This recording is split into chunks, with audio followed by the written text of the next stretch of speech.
Hello students मु Abhijit welcome कर मो यूट्यूब चैनल को पिलामाने जदि तुम 2022 मसीह सीपेट एग्जाम देवा जाऊच एवं चाहूच जे पीजी एंट्रांस एग्जाम टी को क्लियर करी आम ओडिशार विभिन्न कॉलेज एवं यूनिवर्सिटी रे पीजी करने को चाहूच ताहले ताहले तुम माने ठीक वीडियो को प्ले करिछ एवं ठीक चैनल को विजिट करिछ। तो पिलामाने आज मु तुमको एमिति एक 5टी रूल कहमी जहाँ को तुम मैंने जदि कंटिन्यूअसली रेगुलरली फॉलो कर 2022 रो सीपेट एग्जाम को तुम मैंने बहुत इजीली क्रैक कर पारिबो। तो पिला माने डेरी न करी चलते जावा आमर मेन टॉपिक को। तो ता पूर्व मु कही रखुची जे एही 5 ट्रिक्स होची तुम मानकर लाइफ चेंजिंग ट्रिक्स। तो देरी न करी चलते स्टार्ट करबा आज रो वीडियो। ता पूर्व मु कही दूची जदि चैनल को प्रथम थर पई विजिट करछंती ताले हम चैनल को सब्सक्राइब करंतु एवं नोटिफिकेशन बेल को दबाई दियंतु। स्टूडेंट्स मुझे तुम मानक जो सब ट्रिक कहवाक जाऊँगी से गुड़ाक हूँ रियल लाइफ रे अप्लाई करा जाइथिबा ट्रिक जहाँ को मु निज मो लाइफ रे अप्लाई करी यह मु सफल भाव में पीजी एंट्रांस एग्जाम को क्लियर कर पारिथिलु।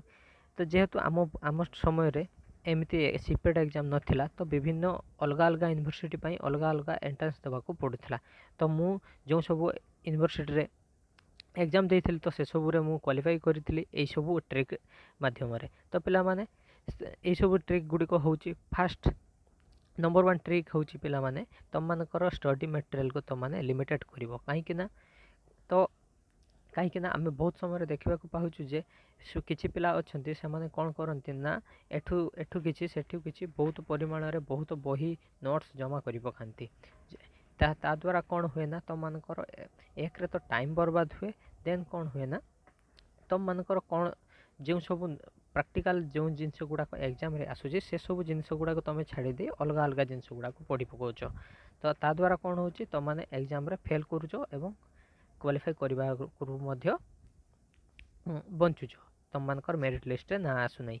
तेणु तुम माने कौन करिवो ना फास्ट तुम माने कौन करे तुम मानकर जो सब स्टडी मटेरियल अच्छी से सब को तुम माने कौन करिवो से सब को तुम माने बहुत लिमिटेड रखिवो जे कोनोसी गोटे दीटा किंबा मैक्सिमम तुम माने 3टा जिनस को फॉलो करिथिवो हैला ताठू अधिक को फॉलो करिवो नाही। एहा द्वारा कौन हबो ना तुम मानकर निजर टाइम बर्बाद हबो आउ तुम मानकर ठीक जिनस ही जो सब जिनस परीक्षा रे आसीबो से सब पढ़ी परिबो नाही। एक गला स्टडी मटेरियल देन आसला तुम मानकर एमसीक्यू प्रैक्टिस। तो पिला माने मु तुम मानक कहूची एमसीक्यू प्रैक्टिस करिया को। तो कहीं तुम मानक कहूँ मु एमसीक्यू प्रैक्टिस करने को पिला माने आमे एमसीक्यू प्रैक्टिस करने द्वारा कौन हुए ना आमर जो कॉग्निटिव नॉलेज रोचे आमर जो माइंड रो थिंकिंग पावर रोचे से गुड़ा सब कौन हुए डेवलप होता है। जेहेतु तुम मानकर यही exam T CPT exam T कौन हो एमसीक्यू फॉर्मेट रे एग्जाम होची।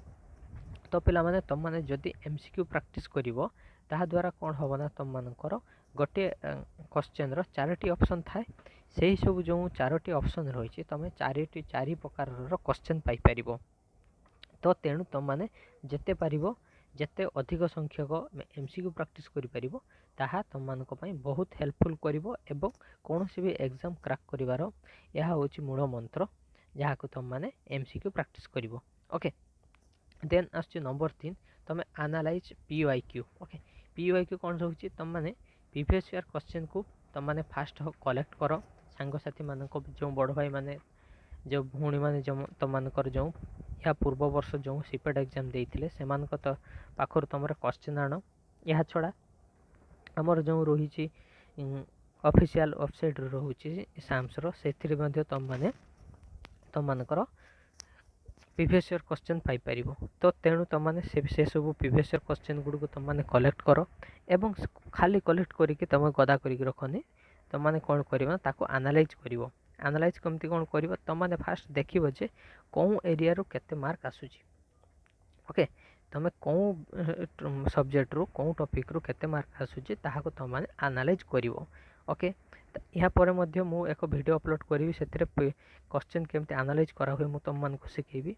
देन पिला माने आसिला नंबर 4 एवं बहुत इंपोर्टेंट पॉइंट यह हूँ तुम मानकर जहाँ सब रही तुम मैंने +3 टाइम ग्रेजुएशन टाइम जो सब नोट्स पढ़ी से सब नोट्स को तुम मैंने कलेक्ट करके रख। ओके कौन पाई कलेक्ट करके रखना यह द्वारा कौन हम ना तुम मैंने बहुत कम टाइम रे बहुत किसी पाठ पढ़ी पारिबो। जो माने एमसीक्यू प्रैक्टिस करबा को चाहूचंती एवं ता सहित से पाठ पढ़ा चाहूँगी जो पाठरे तुम मानकर रही रीडिंग रही कहीं आम देखा जे तुम मानकर कॉन्सेप्ट जाना पर ही तुम मैंने एमसीक्यू को भल भाव कर तो तुम मैंने कॉन्सेप्ट क्लियर करने तुम मानकर प्रीवियस जो सब एग्जाम रे तुम मैंने नोट गुड़ाक देइथिलो से सब नोट को तुम कलेक्ट करके रख एवं ताको भल भाव लास्ट पॉइंट रोचे तुम मानकर मेंटेन रेगुलारिटी। ओके, जदि पिला माने कौन एक कार्य को आम रेगुलर करिपरिबा ताहले आम से आमको सफलता मिलिबो। तेणु तुम मानकर एही सब काम को तुम माने कौन करिवो तुम माने एही सब जो सब तुमको चारिटी उपरोक्त चारिटी ट्रिक कहली एही सब चारिटी ट्रिक को तुम माने 5 नंबर ट्रिक रे अप्लाई करिवो। केमती अप्लाई करिवो काहे कि ना तुम माने रेगुलर जदि पाठ पढ़िबो ताहले तुम माने एग्जाम को भल भाव क्लियर करि परिबो।